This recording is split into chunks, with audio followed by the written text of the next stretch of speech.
O Salmo 113 diz assim, a partir do versículo 4, diz assim: exaltado está o Senhor acima de todas as nações, e a sua glória sobre os céus. Quem é como o Senhor, nosso Deus, que habita nas alturas, que se curva para ver o que está nos céus e na terra, que do pó levanta o pequeno, e do monturo ergue o necessitado, para o fazer assentar com os príncipes, sim, com os príncipes do seu povo, que faz com que a mulher estéril habite em família, e seja alegre mãe de filhos. Louvai ao Senhor. Nós podemos ver na expressão dessas palavras que o Senhor é extremamente misericordioso.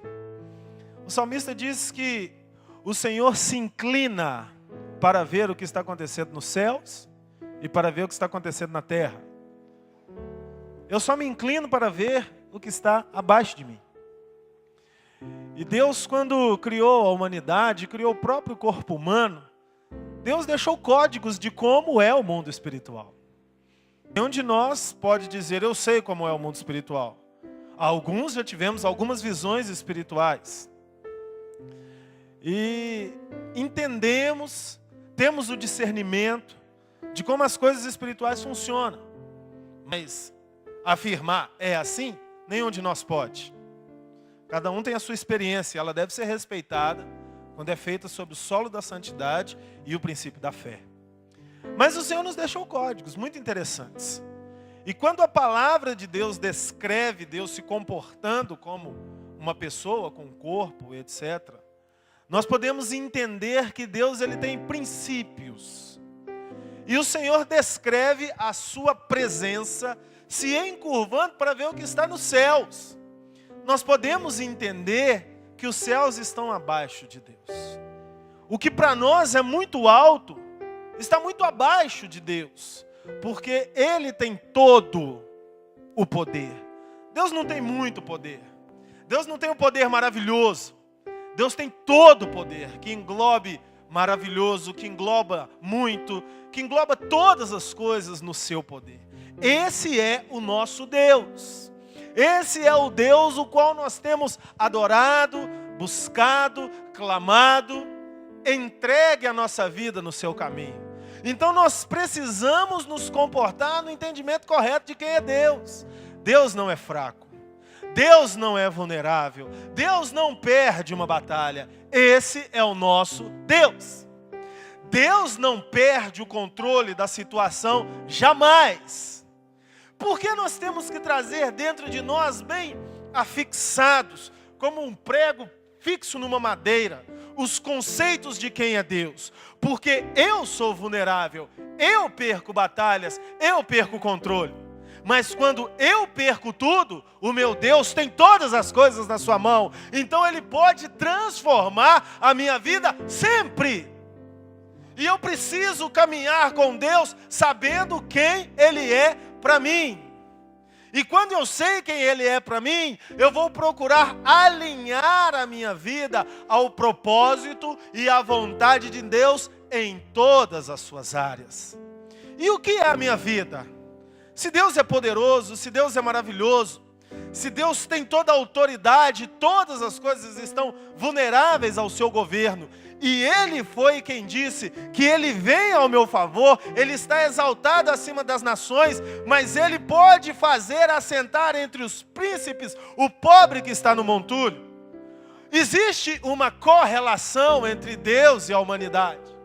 Existe um propósito, existe um objetivo, existe uma realidade de relacionamento. E quando nós analisamos proporções, nós ficamos sem entender como um Deus tão grande, tão poderoso, tão maravilhoso pode vir se relacionar comigo, que sou, em relação à sua presença, menor do que um grão de areia em relação aos meus olhos. Mas foi o próprio Deus que disse, eu habito com o quebrantado de coração e o contrito de espírito. Ele quer definitivamente, com todo o seu poder, glória, majestade e honra, participar da sua vida. E quando Deus participar da sua vida, a sua vida será algo perfeito. Você e eu não somos perfeitos, mas Deus em nós pode nos levar à perfeição, irmãos. Deus em nós pode nos levar a transformarmos desertos em mananciais, e até mesmo a morte em vida. E quando nós olhamos para as realidades e para as adversidades que nós passamos, nós nos vemos muitas vezes levados pelas ventanias das adversidades, oprimidos e sequestrados pela angústia dos sentimentos, vulneráveis a tantas coisas que não tem nada a ver com Deus. E nós olhamos para a palavra de Deus e vemos que Ele pode levantar alguém que está no montulho e colocar sentado entre os príncipes. Ele pode entrar na vida do miserável e fazer com que a sua vida deixe de ser uma vida miserável. Então nós precisamos entender o que é a nossa vida. A nossa vida é algo muito parecido com solo. O solo é um lugar que tem poder de gerar vida. O solo é um lugar onde você joga uma semente e aquela semente vai brotar e vai gerar uma planta frutífera, onde aves dos céus farão seus ninhos, onde seres humanos colherão seus frutos e comerão desses frutos. A terra, ela tem um poder maravilhoso de gerar. A sua vida tem um poder maravilhoso de gerar. Mas para que se trabalhe sobre o solo, tem que ter uma análise e um conhecimento do solo. Não adianta querer lidar no solo com irresponsabilidade, fazer as coisas de qualquer forma, achar que o solo não tem princípios, não tem composições. Interessante que quando eu morava lá em Belo Horizonte, eu olhava muito as construções de prédios. E Belo Horizonte é uma cidade de morros. E muitos dos prédios construídos em Belo Horizonte são construídos nas pirambeiras. E como as construtoras fazem? Elas furam os tubulões e depois de furarem os tubulões, elas fazem colunas de concreto muito grandes. E quando você olha de longe, parece que os prédios estão pendurados em colunas de concreto nos barrancos. É uma coisa que dá medo, porque tem certos bairros que você vai passando na avenida e quando você vai olhando assim, você vê aquele monte de prédios em cima de um monte de colunas que estão penduradas em barrancos. Por quê? Para que haja nivelamento no solo, é necessário pegar ali aonde tem o terreno acidentado, construir uma laje, e essa laje ela fica sustentada por colunas. E quando eu me mudei aqui para o Espírito Santo, eu continuei observando as obras. Só que eu nunca vi um prédio sustentado por colunas que estão penduradas em barrancos, aqui como eu vejo lá. Mas eu vi uma coisa aqui que me assustou muito mais do que ver os prédios pendurados em colunas. Eu via construtoras com máquinas fazendo drenagem de terrenos por mais de 3 ou 4 meses. Uma máquina dentro de um terreno, do lado do prédio onde eu moro. Tem alguns prédios que foram construídos nesse período de quase 4 anos que moramos aqui. E eu observava meses e meses as máquinas. E você olhava rios de água saindo daquele lugar. E eu pensava, o que vão construir em cima desse pântano? E quando você olha no terreno, porque as construtoras colocam os tapumes bem alto que não dá para você ver lá dentro, mas quando você dá uma olhadinha na fresta, assim, olha dentro do terreno, aqui em Itapuã, então, é tudo areia. A cidade está construída em cima de terrenos de areia. E para alguém criado nas montanhas, isso foi um choque. Falei, meu Deus, esses prédios vão todos afundar. Mas por que não afunda? Porque as construtoras sabem trabalhar com solo. Eles gastam fortunas para drenar a água de um terreno. E depois tem que fazer sapatas muito bem concretadas. As bases dos tubulões dos prédios aqui em Vila Velha são muito mais largas do que as bases lá das montanhas de BH. Mas nem os prédios pendurados nas colunas de concreto nos barrancos caem. E nem os prédios construídos sob a areia caem. Eu mesmo moro em um, no 20º andar. E estou feliz e seguro e sei que não vai cair. Porque existe um estudo do solo. Se naquele solo eu preciso colocar uma coluna pendurada no barranco, ora, eu vou colocar. Ainda que isso me custe milhões de dólares. Vamos fazer. Se eu preciso perfurar a areia, vamos perfurar. Se tem água no terreno, vamos drenar. Eu preciso respeitar o solo aonde eu tenho que construir algo. Isso me fez entender algo muito interessante sobre a nossa vida. O solo da nossa vida tem que ser trabalhado e tem que ser respeitado. Você precisa trabalhar o solo da sua vida, para que Deus possa construir um caminho de luz em cima desse solo. Vamos ilustrar uma cidade? Amém, para que Deus possa construir uma cidade em cima desse solo. Não adianta você querer ter a presença de Deus, ter a glória de Deus na sua vida, ter a graça de Deus na sua vida, viver milagres, ter uma vida de honra, de multiplicação, sendo que o solo da sua vida não está trabalhado. Se você não fez a fundação da forma que tem que ser feita no solo da sua vida e constrói um prédio, essa fundação vai cair. Muitas pessoas se aproximam de Deus, começam a cantar na igreja, começam a pregar nas praças, animados, empolgados, felizes. E daqui a alguns meses, onde está esse irmão? Interessante que hoje nós temos o grande fofoqueiro da vida, que se chama o Facebook. Entrega a vida de todo mundo. E aí você olha uma foto de alguém há um ano atrás num culto pentecostal. Daí um tempo você vê numa boate com um copo de chopp na mão. Você fala, não estou entendendo nada. O que aconteceu? Um dia, na linha do tempo, você anda para baixo, está lá chorando, ajoelhado no altar. No outro, está virando a cachaça, no gogó. O que aconteceu? Quis construir uma cidade em cima de um solo que não estava pronto para ser construído. Deus pode transformar a sua vida, seja a situação que for. Mas o solo da sua vida tem que estar trabalhado. A semente do Espírito Santo só cresce no solo que tem santidade, que tem vida reta, que tem vida justa, que tem princípios em Deus, que tem honra ao nome de Jesus, que obedece aos seus mandamentos, que vamos fazer um grande resumo: ama o próximo como a ti mesmo, e a Deus sobre todas as coisas. Quem ama não rouba, quem ama não adultera, quem ama não assassina, quem ama não fala mal, quem ama não briga, não quer tomar o lugar, não coloca um caminho escorregadio para o outro, não faz intriga na empresa, na escola, na igreja. Oh meu Deus, quantas coisas quem ama não faz, e as pessoas que dizem que amam estão fazendo por aí. E queremos construir uma cidade edificada na presença de Deus sobre um solo mentiroso, sem fundação e sem equilíbrio para Deus. Os prédios vão cair. Mas o nosso Deus, que é misericordioso, Ele nos dá a palavra de compromisso. Eu sou todo-poderoso. E quando você olha para essa verdade afirmada, e olha para a sua vida e o solo da sua vida, e chega na conclusão do raciocínio: o solo da minha vida está fedido e mal pago. Nada posso fazer para mudar esses hábitos que me dominam. Você olha para Deus e vê Ele dizendo: eu posso mudar você. Vamos entrar no processo? Vamos abrir a nossa Bíblia no livro de Mateus, capítulo 13.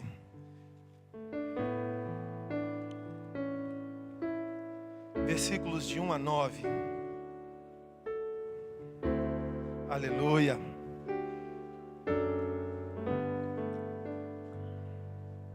Mateus capítulo 13, versículos de 1 a 9. Podemos ler, amém? Tendo Jesus saído de casa naquele dia, estava sentado junto ao mar. E ajuntou-se muita gente ao pé dele, de sorte que, entrando num barco, se assentou. E toda a multidão estava de pé na praia. E falou-lhe muitas coisas por parábolas, dizendo: eis que um semeador saiu a semear. Quando semeava, uma parte da semente caiu ao pé do caminho. Vieram as aves e comeram-na. Outra parte caiu em pedregais, onde não havia terra bastante.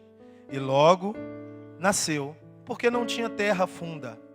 Mas vindo o sol, queimou e secou, porque não tinha raiz. E outra caiu entre espinhos, e os espinhos cresceram e sufocaram-na. E outra caiu em boa terra, deu fruto, um a 100, outro a 60 e outro a 30. Quem tem ouvidos para ouvir, ouça. Quando Jesus estava pregando isso ali na beira da praia, aquele povo não deve ter entendido nada. Jesus saiu de casa, o texto diz que logo saindo de casa, ele morava perto da praia. Ele sentou num barco e começou a ensinar o povo. Um semeador saiu a semear. E o povo não conseguia entender muito bem o que Jesus estava querendo dizer com isso. Mas Jesus estava querendo falar e estava falando da vida humana. Ele dizia que sementes caíram em terrenos diferentes. E nós já entendemos que o terreno é a nossa vida. Querido, querida, a sua vida é um terreno. Aonde Deus quer plantar e aonde Deus quer colher. O que Deus planta? Vida, paz, alegria, vitória, sabedoria, sucesso, triunfo, a própria presença dEle. Mas nenhuma plantação pode ser feita sem trabalhar primeiro o solo. Como eu disse, nenhuma construção pode ser feita sem um entendimento inteligente do solo. Pare de querer construir alegria na sua vida sobre um solo que não está preparado para ser construído. Se você, no ano que está formando na faculdade, assume a direção de uma grande empresa, você quebra a empresa. Se antes de você terminar a sua residência como médico, cirurgião, vai fazer uma cirurgia, você mata um paciente.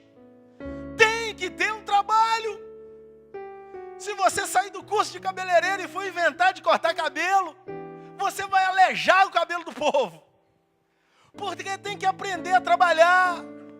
Se você acaba de sair do seminário teológico, da faculdade, é consagrado pastor e fala, vou pastorear uma igreja de 600 pessoas, sabe o que você vai fazer? Matar o povo e se matar. Porque tem que trabalhar. E o trabalho da terra é um trabalho custoso. Tem uma coisa que se trabalha a terra que se chama arado. Sabe o que o arado faz com a terra? O arado rasga a terra. Ele machuca a terra. Tem uma outra ferramenta que se chama picareta, enxada. Olha as ferramentas que se trabalham a terra. Ferramentas que produzem dor na terra. Olha como se constrói o prédio que eu exemplifiquei. Tem que furar, tem que bater, tem que machucar, até que esteja no ponto de se levantar do edifício. Então, meu irmão e minha irmã, Deus está querendo colocar você assentado entre os príncipes do seu povo. Ele pode fazer isso, mas Ele primeiro precisa trabalhar você. Pare de fugir do tratamento de Deus. Pare de ser imediatista e querer a comida pronta antes de colocar a panela no fogo. Pare de querer o triunfo e o resultado antes de estar pronto para isso. Se você está nessa terra vivo, respirando e sofrendo, é porque você não está pronto para ir para o céu. Porque a hora que você estiver pronto para ir para o céu, Deus não vai desperdiçar a sua presença. Ele te recolhe na hora. Vem, meu filho. Esse mês morreu um grande pastor no mundo, lá no país das Bahamas, chamado Myles Munroe. Quem conheceu o Myles, indiscutível a sabedoria daquele homem. Quase 60 anos, não tinha 60 anos ainda. Mas um homem escuro, que a sua aparência era de 40 anos, uma vida dedicada à ministração da palavra, uma sabedoria inigualável, que foi um menino de rua, mas atualmente tinha uma ilha nas Bahamas dedicada ao ministério e à obra do Senhor. E de repente chega a notícia nos canais de comunicação, estava viajando com sua esposa, sua filha e alguns outros pastores do seu ministério. O avião bateu num guindaste, todos foram recolhidos para o Senhor. Quando eu li aquela notícia, eu tomei um susto. Sabe aquela pessoa que você fala, não, esse não está na hora de morrer. Tinha que viver mais, tinha tanta coisa para fazer. Mas sabe por quê? Deus, Ele recolhe fruta madura. E pode ter certeza, melhor é estar com Deus do que estar nessa terra. Melhor é estar na cidade dourada, andando nas ruas de ouro, do que estar nessa terra. Sabe por que nós estamos aqui? Porque é a oportunidade que nós temos para sermos trabalhados por Deus, para habitarmos o céu. Pode aplaudir o Senhor.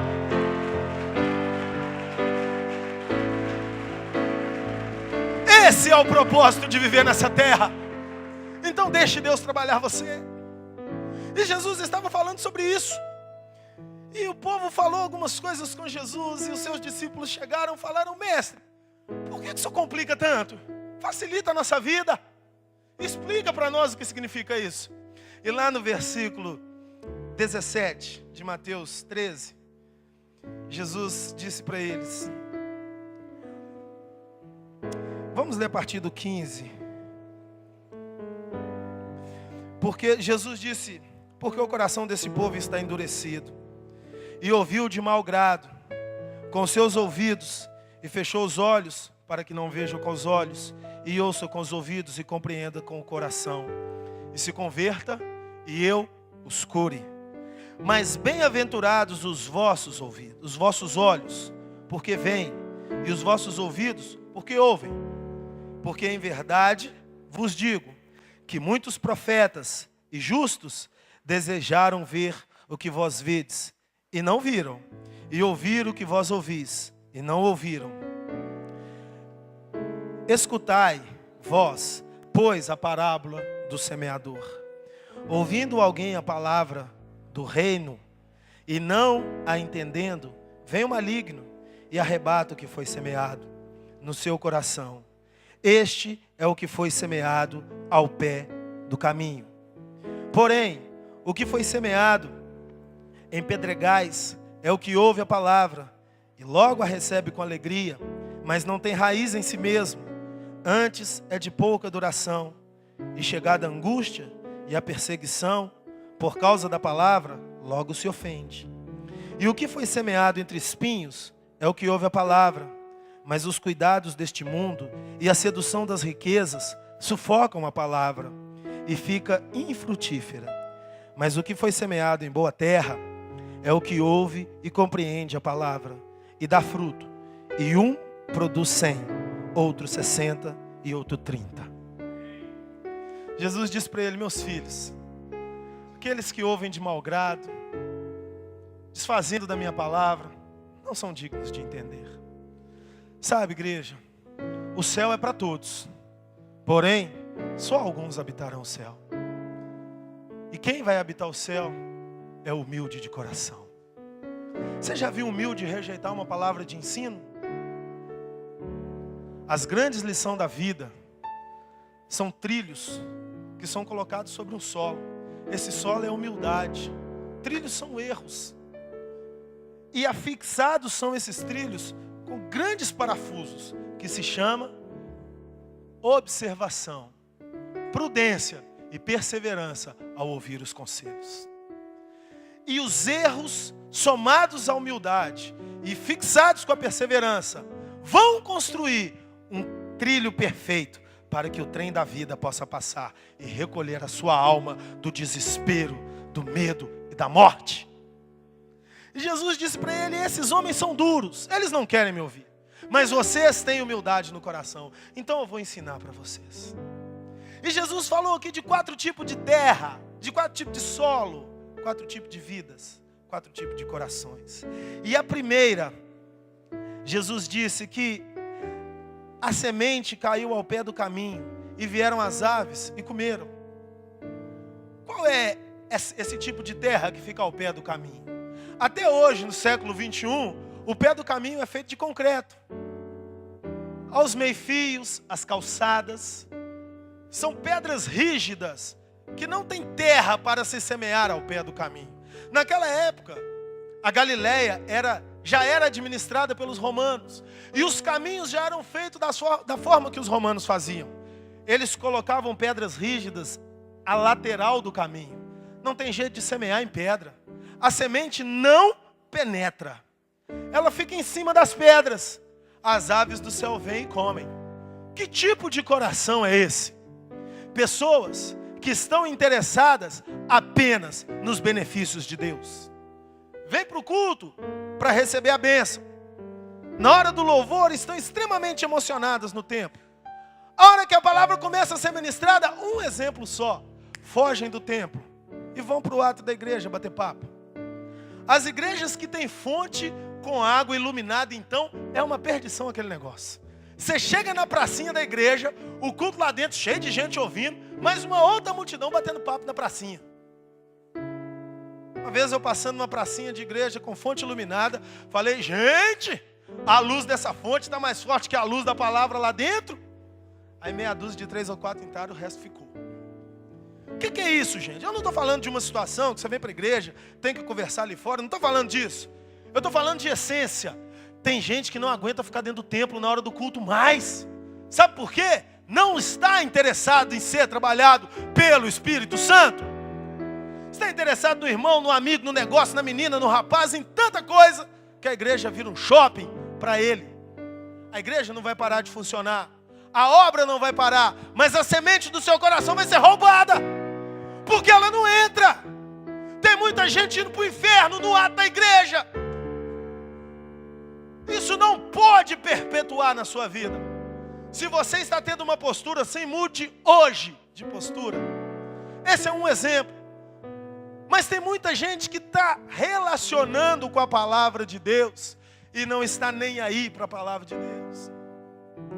Conhece os ditos da Bíblia, o evangeliquez da palavra, e aí varão, e aí varoa, paz do Senhor, aleluia, glória a Deus. Mas aqui dentro não está entrando mais, está duro, como a semente que caiu à beira do caminho. Você acha que Satanás vai perder viagem? Termina o culto de domingo à noite, a palavra não entrou, antes de você chegar na esquina, ele já colocou uma bandeja de pecado e você já comeu. E a palavra de Deus não entra no seu coração. Outro tipo de terra. Uma parte e a outra parte caiu nos pedregais, onde não havia bastante terra. Logo nasceu. Mas a terra não era funda. E vindo o sol, queimou. É um outro tipo de solo, de vida, de coração. Tem tantas pedras na vida, tantos problemas que sufocam. Problema em casa, problema no trabalho, problema na escola, problemas na igreja. E essas pedras vão acumulando no seu coração. Não perdoa, não tira a pedra. Não libera, fica aquela pedra no coração. Aí, está com um problema com o irmão na igreja, o irmão passa do lado, gela, dá a volta, não quer ver. Por quê? Está machucado. Pedra tem que ser posta para fora do coração. Quem coleciona pedra morre sufocado. E tem um pouquinho de terra lá debaixo das pedras. Aí a semente cai. Até nasce uma plantinha. Mas como tem pouca terra e muito rancor, quando a plantinha começa a crescer, falta oxigenação. Consegue entrar na segunda-feira bem, depois do culto de domingo. Aquele culto cheio de unção. Mas de terça-feira não passa. Na terça-feira já amanhece com aquele ânimo pesado e angustiado. Porque o inimigo vem e mata a plantinha. Outro tipo de terra. Aqui caiu em meio aos espinhos. Tem muitos espinhos na vida. Situações que não estão sendo confrontadas com o Espírito Santo. Pecados, manias, hábitos, iniquidades, que te afastam da presença de Deus. Mas são tão gostosos, que quando ninguém está vendo, eu vou dar uma voltinha. Eu vou chegar na beira do precipício. São espinhos na vida. E a semente cai nessa vida. A palavra cai nessa vida. Mas quando a palavra começa a crescer, os espinhos começam a crescer juntos. A sensação é que quanto mais próximo de Deus você quer chegar, maiores tentações vêm na sua vida. O dia que você fala, hoje eu vou ler a Bíblia, vem aquela tentação que você desce, eu não resisto. E aí, a semente morre. Mas Jesus terminou dizendo que tem uma terra boa, aonde a semente caiu. E Deus, igreja, é misericordioso. Se o seu coração está endurecido como a beira do caminho, se o seu coração está com pedregulhos e pouca terra, ou se o seu coração está com espinhos, entenda, todos esses fatores são fatores externos à essência do solo. As pedras não estão dentro do solo, os espinhos não estão dentro do solo, a dureza da beira do caminho não está dentro do solo. Deus não confinou ninguém a viver eternamente com o coração duro. E sabe o que tira e limpa o solo para que ele se torne um solo bom? A ferramenta da palavra de Deus. Aqui tem arado, aqui tem picareta, aqui tem enxada, aqui tem marreta do Espírito Santo. Aplauda o Senhor. Mais forte.